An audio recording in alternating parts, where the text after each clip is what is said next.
Well, what's up, guys? Got Dave here, and it's pretty chilly this morning. It's like 40 degrees. Cruising up to the rock store, and Happy New Year.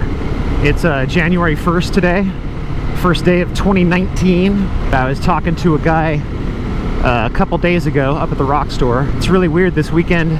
The rock store was open Saturday and Sunday, and then they were closed yesterday on Monday, which was the 31st, and then they're going to be open today on the 1st, which is a Tuesday, and then I have to go back to work tomorrow, which is a Wednesday.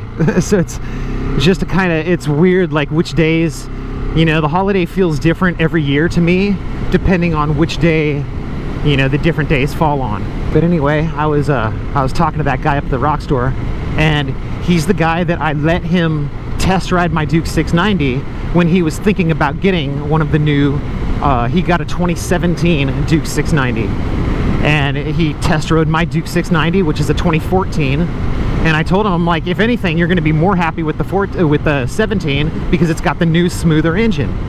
And this is actually an 18, so this is the second year of the redesigned engine, so which is kind of cool, you know, because like people say, you're never supposed to buy something first year it comes out, but he hasn't had any problems with his engine, and you know, his bike's doing good, and that's what we were actually talking about. Is we were laughing, and he's like, man, he's like, you obviously love the Duke 690, you know, if you basically traded the RC8 for a new Duke 690. And I go, yeah, it basically is, you know, it's like the same as a Duke 690, except the tank is in a different location, and it comes with fully adjustable suspension. You know, there's like a few things that are different here and there, but it's basically the same bike. Yeah, it's definitely the same engine, and I just think that's funny because I'm glad that he hasn't had problems with his Duke 690, because I would have felt bad.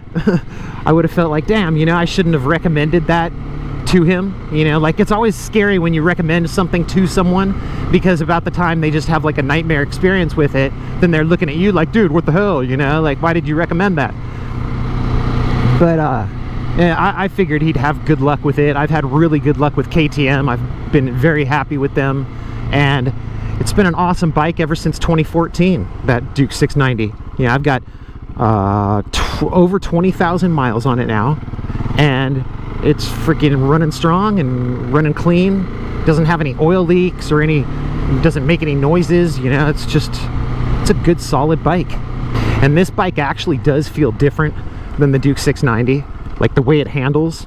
And I don't know if it's the geometry, or if it's these wheels are heavier, like I said before. And I actually talked to a guy at Warp 9 that makes the rims for Supermotos, and because they just recently came out with a forged set of Supermoto rims, and I was asking him, you know, like the forged ones are basically like what the Duke 690 has, and then there's the build-up ones like this bike has. And I was asking him, and he said there's definitely a weight difference between the two. And he said the spoked rims, like on this bike, are heavier. They're a lot heavier.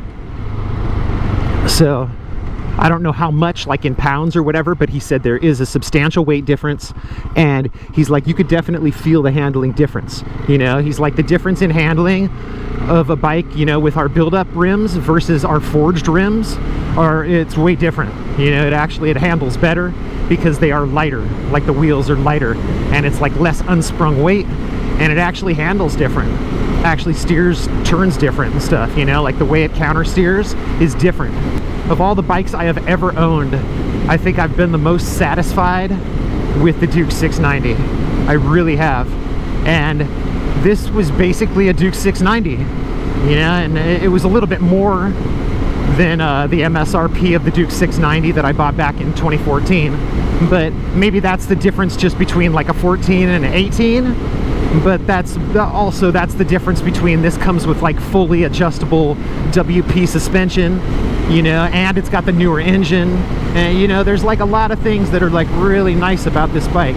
I just figured I'd talk about that though, because it's funny that you know, I recommended that bike to him, and he has had such good luck with it. He's had such a good experience with it, and one of his friends bought it too. Like he bought the white one, and his buddy bought the orange one. and they both ride around together, and they've both like had awesome luck, and I've seen them both on different occasions, and they're like, thanks dude, you know, like that was a good recommendation, you know, not like I had anything to do with how cool the bike is, but they're like, you know, thanks for letting us test ride your bike and, you know, check it out and everything. And yeah, but I just figured I'd talk about that. You know, this is basically just a Duke 690 in disguise.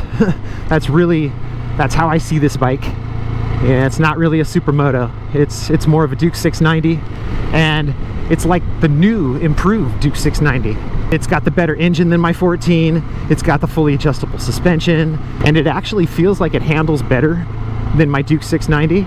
And I don't know if that's because of the geometry being different, or if the suspension is just, you know, valved. It's definitely stiffer, and I don't know if it's like just sprung stiffer, or if it's actually valved stiffer, if it has to do with the dampening. But it's definitely a different feel. It's more track oriented than the Duke 690, that's for sure.